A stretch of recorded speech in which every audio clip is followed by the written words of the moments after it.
Самым запоминающимся и непредсказуемым в филармониаде стал творческий вечер легендарного актера театра российской армии Владимира Зельдина. Актер, вспоминавший о своей встрече с Владимиром Маяковским, как выяснилось, совершенно равнодушен к современным сериалам и системе звезд по-российски. Владимир Зельдин – единственный актер в мире, занесенный в Книгу рекордов Гиннесса как дееспособный актер. Более 70 лет он работает на сцене и по сей день. Подробности в материале нашего культурного обозревателя Дмитрия Пивоварова. Актер-легенда, актер-эпоха и актер-загадка по-прежнему в боевом строю. Недаром его творческим талисманом стал Дон Кихот из культового спектакля «Человек из Ла-Манчи». Те слова, которые произносит Зельдин со сцены, это мощный энергетический выброс и реверанс в стиле духа и человеческой выносливости. Но самое худшее безумие — видеть мир такой, как он есть, не замечая того, каким он должен быть. И вот тут... Это я, Дон Кихот, человек из Ла-Манчи, и так далее, и так далее. И в какой стороне мы не будем, в одном городе пройдем и траве, мы друг друга нигде не забудем, мы с тобой подружились в Москве.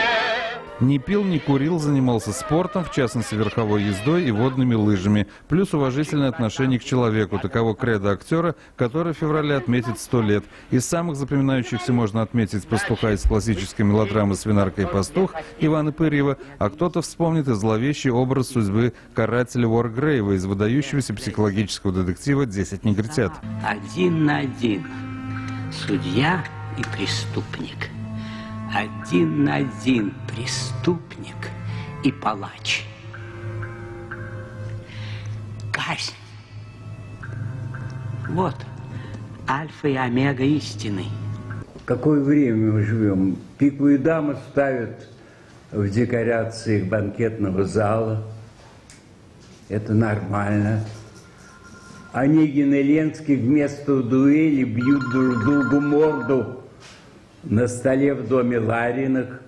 Тоже нормально. А один талантливый писатель написал продолжение «Чайки» вместо Антона Павловича Чехова. Ну, что тут можно сказать? А братья Куликовы написали пьесу матерными словами. Успех. А режиссер из «Изумрудов» вынес на сцену пластиковый фаллос. Спасибо. Больше, чем нормально. С этим фаллосом чуть не полмира проехал. Ну, что-то можно сказать. Человек-эпоха просто в общении, и бесконечный вопрос о секрете долголетия уже не раздражает. Впрочем, это никак не укладывается в голове. Как же так? Умом Россию не понять. Это точно. Аршином общим не измерить. У ней особенная стать. В Россию можно только верить.